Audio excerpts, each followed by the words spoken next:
इतना पता नहीं, चलो। इन पाकिस्तान जनरल परवेज़ मुशर्रफ। जनरल परवेज मुशर्रफ जो भी हो, मुशर्रफ कुछ भी हो, लीड अ मिलिट्री कूप, तख्ता मतलब पलट, तख्ता पलट। जैसे मोदी जी हैं तो आर्मी आए और मोदी जी को हटा दे, कहे कि हम रूल करेंगे, ऐसा।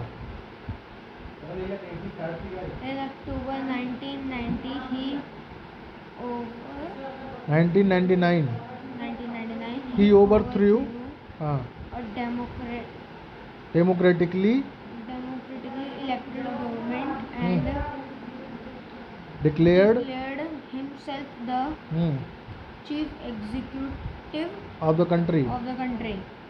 Later he changed his designation designation to president president and in 2002 held a held referendum. a referendum in referendum का मतलब रेफरेंडम भी एक तरीके का चुनाव होता है जिसमें लोग कहते हैं कि मैं किसके साथ हूँ, मैं मोदी के साथ हूँ या फिर मैं आर्मी के साथ हूँ, उसमें लोग वोट करते हैं। in the country that granted him a 5-year extension. extension. Pakistan media, अच्छा, human rights Organization. and democracy activist. activists said that the referendum was based on referendum was based on rulers. rulers. They cannot take the जान final जी। Referendum was based on malpractices and fraud. and so on. तो referendum भी जो हुआ, जो लोगों का vote लिया गया कि मोदी जी की गवर्नमेंट हो या फिर आर्मी की गवर्नमेंट हो, उसमें क्या हुआ? फ्रॉड हुआ। In August 2002, he issued a legal framework issued a legal framework order order that admitted amended. amended amend होता है ना कॉन्स्टिट्यूशन में, अमेंडमेंट होता है, बदलाव, change. the Constitution of Pakistan. According to the order, the president can dismiss the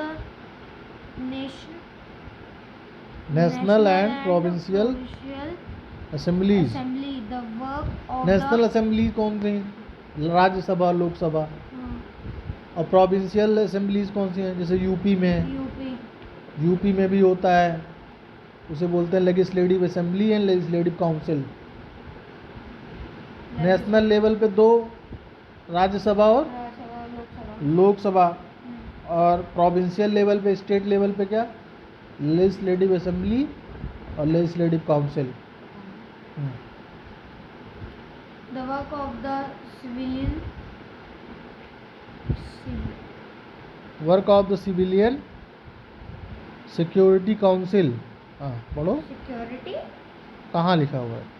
civil के बाद cabinet is supervised supervised by a national security council Security Council which is democrated by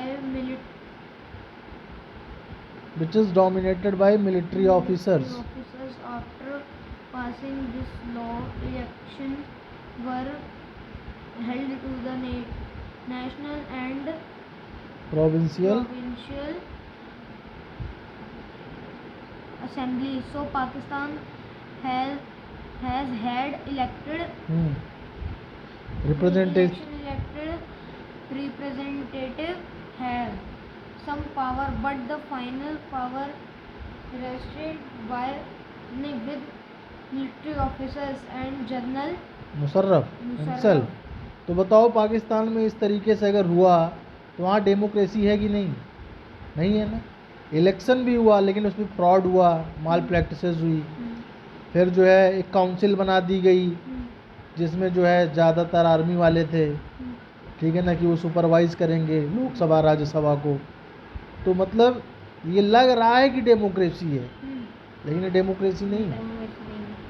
क्यों democracy नहीं है? क्योंकि free and fair election नहीं हुआ ना। हाँ,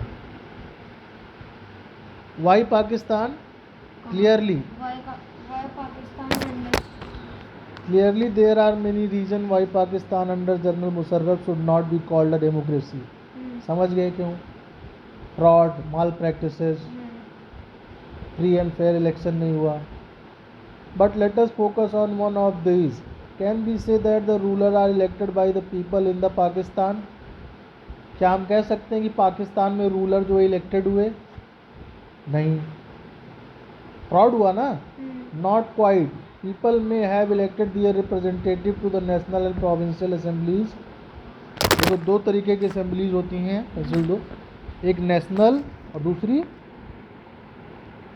प्रोविंशियल, जैसे यूपी, मेघालय, अरुणाचल प्रदेश, ठीक है. But those elected representatives were not really the rulers, लेकिन वो रियल रूलर्स नहीं थे, ठीक है. They can not take final decision, मतलब तुम्हें रूलर बना दिया जाए और डिसीजन कोई और ले, ये भी तो नहीं सही है. The power to take final decision rested with army official and the general Musharraf and none of them were elected by the people. मतलब जो डिसीजन ले रहे थे उनको तो कभी लोगों ने इलेक्ट ही नहीं करा, जो फाइनल डिसीजन ले रहे थे. तो डेमोक्रेसी कहाँ से हुई? This happens in many dictatorship and monarchies. तो एक तरीके से ये डिक्टेटरशिप गवर्नमेंट थी या फिर monarchy. They formally have an elective parliament and government but the real power is with those who are not elected. तो जो इलेक्टेड नहीं है, रियल पावर उनके पास होती है. In few countries real power was with some external powers and not the locally elected representatives. This cannot be called people's rule. This gives us the first feature in a democracy. Final decision making power must rest with those elected by the people. अगर decision लेने की power जिनको elect किया गया है, जिनका चुनाव हुआ है, उनके पास नहीं है, किसी और के पास है जिसका चुनाव नहीं हुआ है, तो वो फिर डेमोक्रेसी नहीं है. तो देख रहे हो डेमोक्रेसी की डिफिनीशन कैसे धीरे धीरे बढ़ रही है. नहीं समझे? ऐसा नहीं कि democracy is the government of the people for the people bye the people, ऐसे एक लाइन की डिफिनीशन नहीं. और इतना ही रखें क्यों? 7 तक था ना. चलो कोई बात नहीं. तो ये फ्री एंड फेयर इलेक्शन होना चाहिए, ठीक है ना. मेजर डिसीजन किसके द्वारा लिया गया, तो इन सब पॉइंट, ये सब पॉइंट्स हैं, ठीक है ना, डेमोक्रेसी के. समझ रहे? तो जैसे जैसे पढ़ोगे वैसे वैसे थोड़ा थोड़ा समझोगे. अब इकट्ठे तो हम भी नहीं समझे थे कभी, ठीक है. चलो कोई बात नहीं. चलो.